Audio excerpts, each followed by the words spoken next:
ਮੋਦੀ ਸਰਕਾਰ ਭਾਰਤਮਾਲਾ ਪ੍ਰੋਜੈਕਟ ਦੇ ਤਹਿਤ 550 ਜ਼ਿਲ੍ਹਿਆਂ ਨੂੰ ਆਪਸ ਵਿੱਚ ਜੋੜਦੀ 80,000 ਕਿਲੋਮੀਟਰ ਲੰਬੀ ਸੜਕ ਬਣਾਉਣ ਜਾ ਰਹੀ ਹੈ, ਜਿਸ ਦੀ ਲਾਗਤ 5,000 ਕਰੋੜ ਰੁਪਏ ਦੱਸੀ ਜਾ ਰਹੀ ਹੈ। ਇਹ ਹੁਣ ਤੱਕ ਦਾ ਆਪਣੀ ਤਰ੍ਹਾਂ ਦਾ ਪਹਿਲਾ ਇੰਨਾ ਵੱਡਾ ਪ੍ਰੋਜੈਕਟ ਹੈ।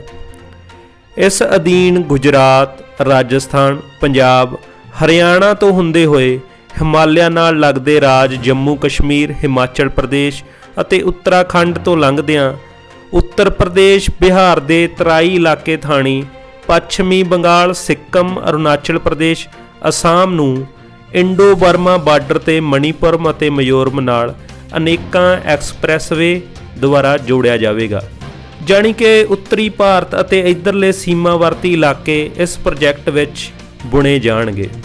ਦਿੱਲੀ ਅੰਮ੍ਰਿਤਸਰ ਕਟੜਾ ਐਕਸਪ੍ਰੈਸਵੇ ਵੀ ਭਾਰਤਮਾਲਾ ਪ੍ਰੋਜੈਕਟ ਦਾ ਹੀ ਹਿੱਸਾ ਹੈ, ਜਿਸ ਵਿੱਚ 687 ਕਿਲੋਮੀਟਰ ਲੰਬਾ ਰੋਡ 2023 ਤੱਕ ਬਣਾਉਣ ਦੀ ਯੋਜਨਾ ਹੈ।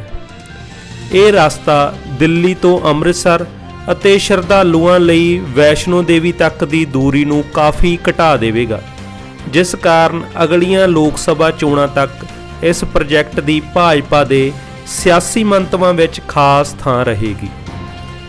ਇਸ ਤੋਂ ਇਲਾਵਾ ਪ੍ਰੋਜੈਕਟ ਦਾ ਵੱਡਾ ਹਿੱਸਾ 135 ਤੋਂ 432 ਕਿਲੋਮੀਟਰ ਦੇ ਲਗਭਗ ਪੰਜਾਬ ਦੀ ਜ਼ਮੀਨ ਹੇਠ ਆਉਂਦਾ ਹੋਣ ਕਾਰਨ ਕਈ ਮਸਲੇ ਖੜੇ ਹੋ ਰਹੇ ਹਨ।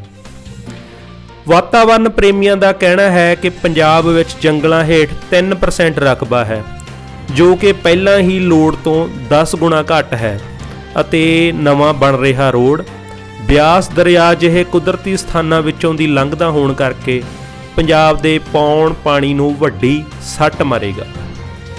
ਪੰਜਾਬ ਵਿੱਚ ਕਰੋੜਾਂ ਮੀਟ੍ਰਿਕ ਟਨ ਸੀਮੈਂਟ, ਰੇਤਾ, ਬਜਰੀ, ਸਟੀਲ ਤੋਂ ਇਲਾਵਾ ਕਰੋੜਾਂ ਲੀਟਰ ਪਾਣੀ ਇਸ ਪ੍ਰੋਜੈਕਟ ਲਈ ਲੋੜੀਂਦਾ ਹੈ। ਇਸ ਵਿਸ਼ਾਲ ਮੰਗ ਦੀ ਪੂਰਤੀ ਲਈ ਦਰਿਆਈ ਅਤੇ ਪਹਾੜੀ ਇਲਾਕਿਆਂ ਵਿੱਚ ਖੁਦਾਈ ਅਤੇ ਖਾਨਾਂ ਦੇ ਕੰਮ ਕਾਰਨ ਪੰਜਾਬ ਦੇ ਵਾਤਾਵਰਨ ਹਾਲਾਤਾਂ ਦਾ ਭਾਰੀ ਨੁਕਸਾਨ ਹੋਵੇਗਾ। ਇਸ ਤੋਂ ਪਹਿਲਾਂ ਵੀ ਸ਼ਿਵਾਲਿਕ ਪਹਾੜੀਆਂ ਦੀ ਖੁਦਾਈ ਕਾਰਨ ਪੰਜਾਬ ਵਿੱਚ ਬਰਸਾਤੀ ਪ੍ਰਬੰਧ ਬੁਰੀ ਤਰ੍ਹਾਂ ਨੁਕਸਾਨਿਆ ਜਾ ਚੁੱਕਿਆ ਹੈ। ਦਹਾਕਾ ਬੀਤ ਜਾਣ ਦੇ ਬਾਵਜੂਦ ਸੜਕਾਂ ਬਣਾਉਣ ਲਈ ਵੱਢੇ ਗਏ ਦਰੱਖਤਾਂ ਦੀ ਭਰਪਾਈ ਲਈ ਵੀ ਇੱਕ ਵੀ ਨਵਾਂ ਦਰੱਖਤ ਲਗਾਉਣ ਦੀ ਜਾਂ ਅਜਿਹੀ ਕੋਈ ਯੋਜਨਾ ਨਹੀਂ ਵਿੱਢੀ ਗਈ।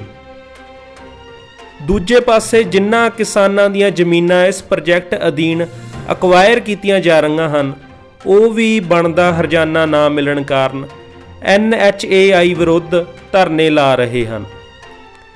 ਕਿਸਾਨਾਂ ਦਾ ਕਹਿਣਾ ਹੈ ਕਿ ਜਿਨ੍ਹਾਂ ਦੀ ਪੂਰੀ ਜ਼ਮੀਨ ਹੀ ਇਸ ਪ੍ਰੋਜੈਕਟ ਦੀ ਲਪੇਟ ਵਿੱਚ ਆ ਗਈ ਹੈ, ਉਹਨਾਂ ਦਾ ਨੁਕਸਾਨ ਬਹੁਤਾ ਹੈ, ਪਰ ਕੁਝ ਕਿਸਾਨਾਂ ਦੀ ਜ਼ਮੀਨ ਇਸ ਰਸਤੇ ਕਾਰਨ 2 ਹਿੱਸਿਆਂ ਵਿੱਚ ਵੰਡੀ ਗਈ ਹੈ ਅਤੇ ਵਿਚਕਾਰ ਬੰਦ ਐਕਸਪ੍ਰੈਸਵੇ ਬਣ ਜਾਣ ਕਾਰਨ ਉਹ ਦੋਵੇਂ ਪਾਸੇ ਦੀ ਜ਼ਮੀਨ ਖੇਤੀ ਲਈ ਇਕੱਠੀ ਵਰਤ ਨਹੀਂ ਸਕਦੇ ਅਤੇ ਸੜਕ ਦੀ ਪਹੁੰਚ ਨਾ ਹੋਣ ਕਾਰਨ ਜ਼ਮੀਨ ਹੋਰ ਕਿਸੇ ਕੰਮ ਲਈ ਵੀ ਨਹੀਂ ਆ ਸਕਦੀ। ਇਸ ਤੋਂ ਇਲਾਵਾ ਦਰਿਆ ਨਾਲ ਲੱਗਦੀਆਂ ਜ਼ਮੀਨਾਂ ਵਿੱਚ ਨਵੀਂ ਸੜਕ ਕਾਰਨ ਸੇਮ ਦੀ ਸਮੱਸਿਆ ਵੀ ਆਵੇਗੀ। 17 ਅਗਸਤ ਨੂੰ ਗੁਰਦਾਸਪੁਰ ਦੇ ਕਿਸਾਨਾਂ ਨੇ ਡਿਪਟੀ ਕਮਿਸ਼ਨਰ ਨੂੰ ਇਸ ਸੰਬੰਧੀ ਆਪਣਾ ਮੰਗ ਪੱਤਰ ਵੀ ਦਿੱਤਾ ਹੈ। ਰੋਡ ਕਿਸਾਨ ਸੰਘਰਸ਼ ਕਮੇਟੀ ਨੇ ਵੀ ਅਕਵਾਇਰਿੰਗ ਰੋਕਣ ਲਈ ਪਟਿਆਲਾ ਵਿਖੇ ਮੁੱਖ ਮੰਤਰੀ ਪੰਜਾਬ ਦੀ ਰਿਹਾਇਸ਼ ਨੂੰ ਬੈਰੀਕੇਡਿੰਗ ਤੋੜਦੇ ਹੋਏ ਜਾ ਘੇਰਿਆ ਸੀ। ਇੱਕ ਪੱਖ ਇਹ ਵੀ ਸਾਹਮਣੇ ਆ ਰਿਹਾ ਹੈ, ਜਿਸ ਦਾ ਕਹਿਣਾ ਹੈ ਕਿ ਬਹੁਤੇ ਮਾਰਗ ਇਸ ਪ੍ਰੋਜੈਕਟ ਅਧੀਨ ਬੇਲੋੜੇ ਹੀ ਬਣਾਏ ਜਾ ਰਹੇ ਹਨ, ਕਿਉਂਕਿ ਉਨ੍ਹਾਂ ਹੀ ਮਾਰਗਾਂ ਦੇ ਬਰਾਬਰ ਪਹਿਲਾਂ ਤੋਂ ਸੜਕਾਂ ਮੌਜੂਦ ਹਨ। ਉਦਾਹਰਨ ਲਈ ਪਾਤੜਾਂ ਤੋਂ ਨਕੋਦਰ ਵਾਇਆ ਸੰਗਰੂਰ, ਮਲੇਰਕੋਟਲਾ, ਲੁਧਿਆਣਾ ਲਈ ਉਸਾਰਿਆ ਜਾਣ ਵਾਲਾ ਰਸਤਾ ਪਹਿਲਾਂ ਬਣੇ ਹੋਏ ਸੰਗਰੂਰ ਜਲੰਧਰ ਰੋਡ ਦੇ ਲਗਭਗ ਸਮਾਨ ਅੰਤਰ ਹੀ ਬਣ ਰਿਹਾ ਹੈ।